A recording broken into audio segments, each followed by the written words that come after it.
1981, IBM's first personal computer, the 5150, hits the market. But a few years later, in 84, Seiko creates its first smartwatch. Welcome to the Bovenkamer.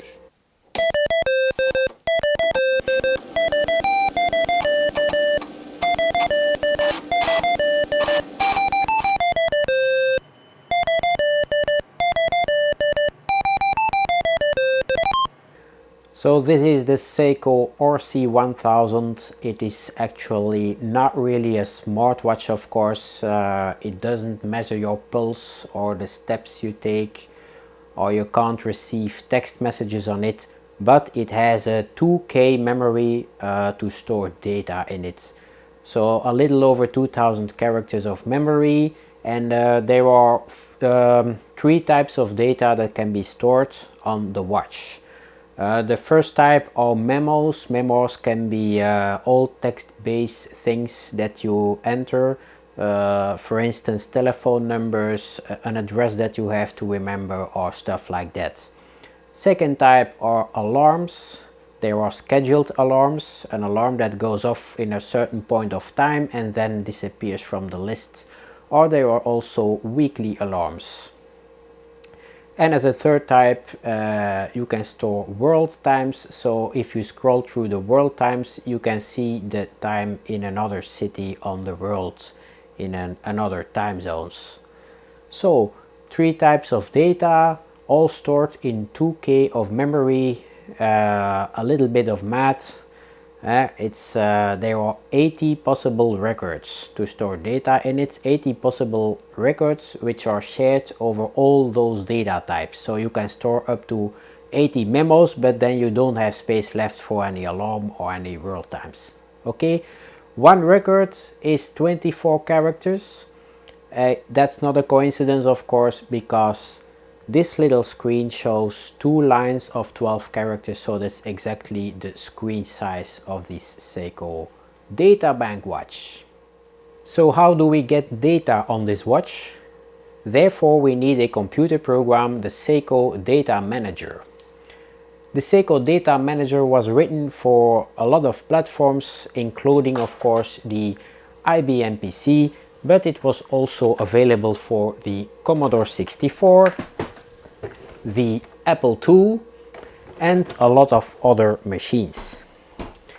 So I have the solution for the IBM PC and compatibles. It's right in this box. We'll have a look in it very soon. And it uses the serial port of the PC. Only two pins of the serial port are used. The receive pin, so the RX, and the ground. We will see that immediately. So every time we sync the data of the program to the watch, the whole 2Ks are written on the watch. So it's an overwrite every time. There are no incremental updates, and there is no way to get the data of the watch to the computer. So not very smart, is it? So the set came with this box with the interconnecting cable for IBM compatibles. Let's have a look what's in it. Okay, so here's the cable. It's a 25 pin serial connector on one side, and on the other side is the watch connector. As you can see, this is ground, and there is one pin which connects to this side of the watch, and the bottom plate is the ground, so it snaps in like this, and then it's connected. The other side of course goes into the serial port of the PC, and I have a manual, but it is in German. But in fact it's not so difficult. You can find the English version online. So now I'm going to show you a walkthrough of the software that comes with the Seiko RC-1000. I copied the floppy to the hard disk, and as you can see, it's a very small program right here, RC-1000.bus. It's a basic program. Unfortunately, we can't see the basic code, the source code. Sorry for my screen, there's a bit of lightning going on left and right. I got this computer in a non-working condition and I had to replace some parts, and I recapped the monitor, but there's still something going on. I don't know what, but that's out of scope for this episode. Okay, so this is the entrance screen, the Seiko PCDatagraph version 1.00. So it says, please read operating manual before operating program. Of course, I did that. So, and here you see an overview of what you can do with the watch: world time, schedule alarms, weekly alarms and memos, and press any key to continue. The any key is right there. Initializing program. It takes a lot of processing power of this IBM PC, but with a bit of patience we will get there. Okay, there it is. We see two frames. In the upper frame there is the menu and the things you can do, and right here this frame is a view of the data that's on the watch. So we are creating a completely new file here, so it is empty except for one memo line that's already here. It is the label. So here we see that we have 79 lines free. I told you there were 80 records available, so one is already taken by this label memo. Then you can have 11 labels in total and 4 time zones. Okay, so there is a one level structure hierarchy, something like you first have a label, and under that label you can have memos or alarms or time zones. You'll see that immediately. So now we're going to create watch data. Okay, there we go. What do I have to do? I'm sorry, I have to go back first. Damn, I prepared this demo and now I don't know what to do anymore. Okay, think. 1. Edit, create watch data. Okay. 2. Transmit. 3. Print watch data. 4. System menu. And 5. Create. We obviously are going to create things. Right. So, oh, I remember. We have to insert. So first we do Control I to insert things. First we make like the skeleton of the data. So for instance, one, we add a memo label, but there is already a memo label. So we can now add memo data.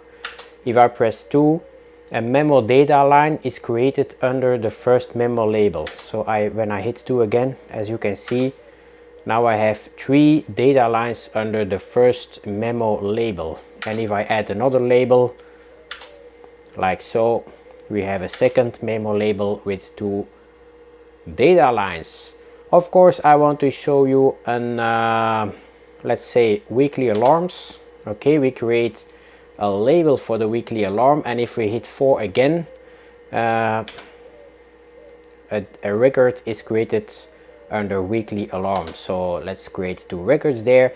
And finally we want to see some world times. I created a label for world times and hit 5 again, as many times as I want to make records for world time. So maybe 3 records. Okay, that's the skeleton of our data structure. We hit escape to exit, and now we can enter data. So this is actually a view on our lines, and it scrolls infinitely. The first line is here, and above the first line is our last line. So we have 14 lines in use, 66 free and 8 labels free. Okay, so with the arrows we can go up and down, okay, and go to the first line. It happens to be world time. You can change this if you don't like to see all those dashes on your screen and you would like the words in the middle or something. You can start counting characters. It's a pity that we don't see the first and the second line, because one record here is 2 lines on the watch and one line is 12 characters, so we can count 1 2 3 4 5 6 7 8 9 10 11 12. So here starts the second line, like spaces. If you count them, you can put the words in the center or something as you like. So world time, if we go to the second line, we can search for cities with Control F, find a city, and we will find like Tokyo, for instance. It is searching, and with a bit of patience, yeah, there it is, Tokyo. So I guess if it's 1 o'clock here in the time in Tokyo is 2100. Let's find another city, for instance New York. Beautiful. And the third one, Moscow. Yep. Searching. Okay, there is Moscow. Okay, now let's set the weekly alarms. Here I can set a small memo that I have to remember. For instance, check YouTube. Okay, and then on the second line, it's the date. The second part of the records is the date and time. Not the date, but the day and time, because it's a weekly alarm. We can use function keys to adjust this. So if we press F2, you see the A becoming a P. Okay, and we can set the hours.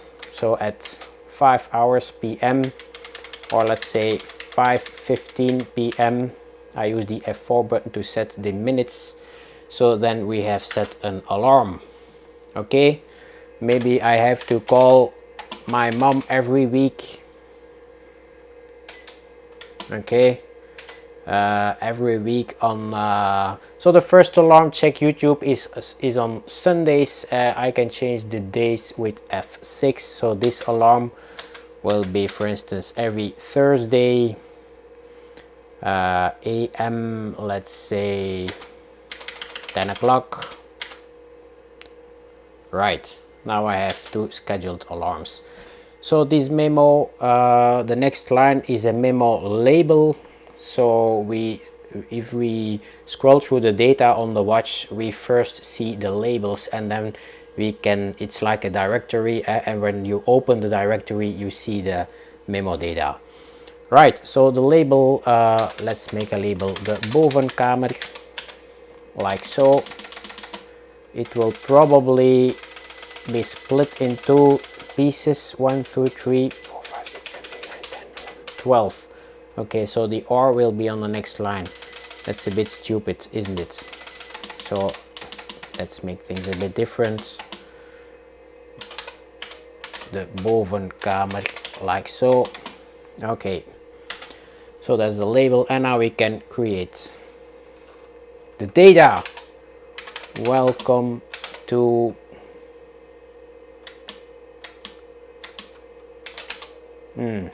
okay, welcome to the Bovenkamer for all your 80s. Oh, for all your hours. I have to use my numlock. 80s, press the 0, 80s, and damn, 90s. Okay, we have a third line. For God's sake. Yep.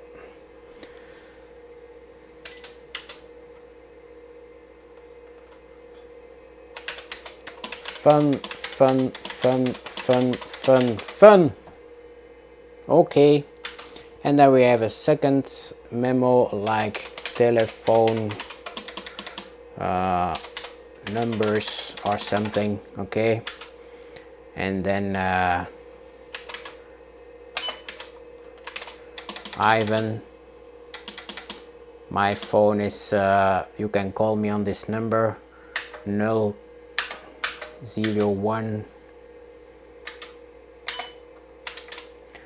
112111.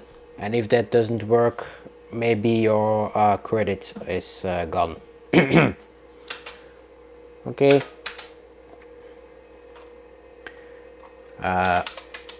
The number of the Bovenkamer. So many typos. The number of the Bovenkamer is 01. What am I doing? Damn!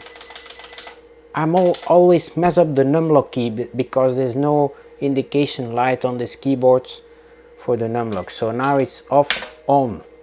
01 6666666. Don't call that number. It's a pay number. Alright. We're ready with entering all the data now. I hope you're still watching. Maybe it was a bit boring, I'm not sure, but if you're still watching, congratulations. Okay, let's go back to the main menu.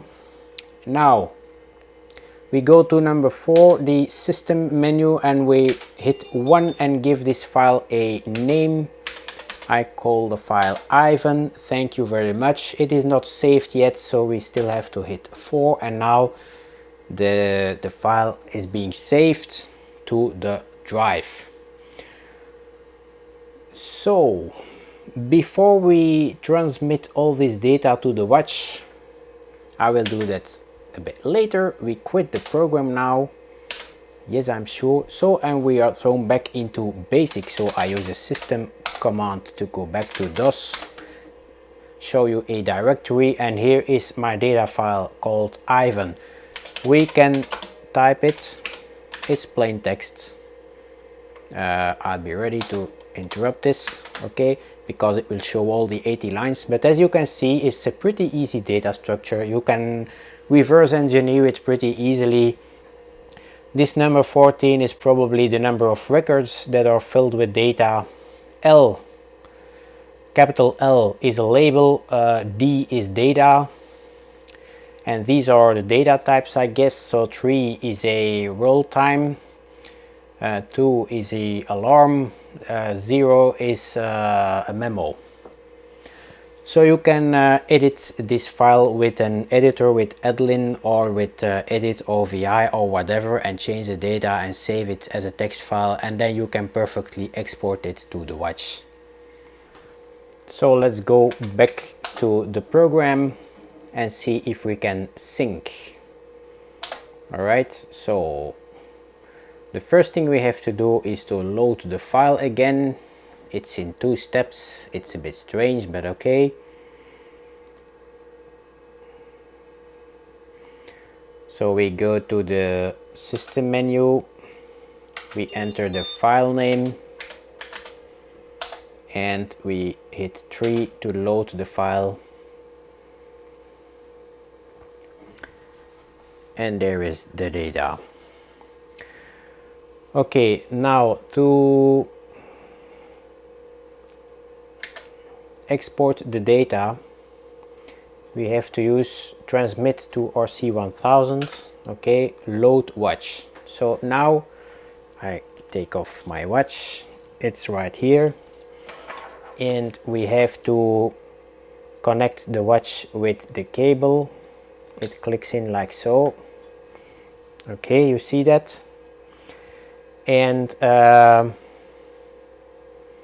make sure wrist terminal is properly connected. So it's now connected, the cable is in the serial port, and press enter to begin loading watch. But first I have to set this one into receive mode, which is a terminal lock. So it's now in receive mode. You press terminal and then you press lock. Okay, and now we press enter, and it's writing the data, all the records to the RC-1000. You see the count here. All 80 records are written to the watch. Okay. So that was that. We can quit the program and the watch is synced. So now that the watch is synced with the data, I can show you how to retrieve all these memos we wrote. First of all, to transmit data to the watch from the computer program, we had to press terminal and then lock, and then you see that it is in receive mode.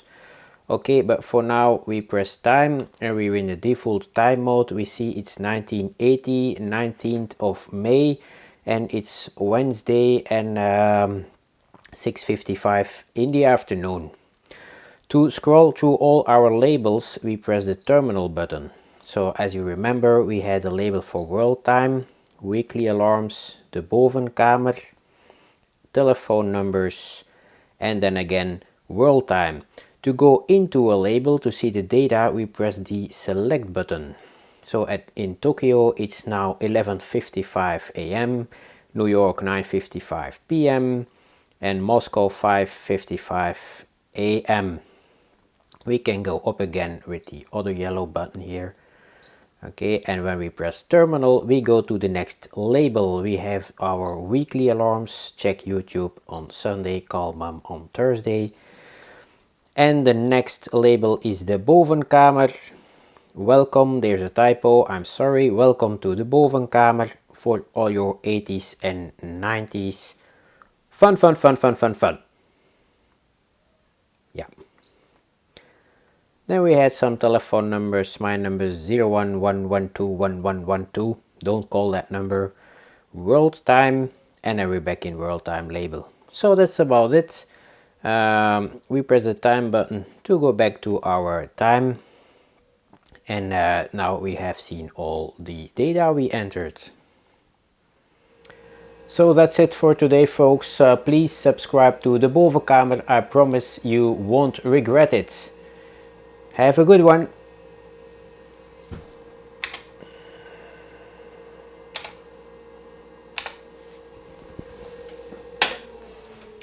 Zero one one one two one one one two.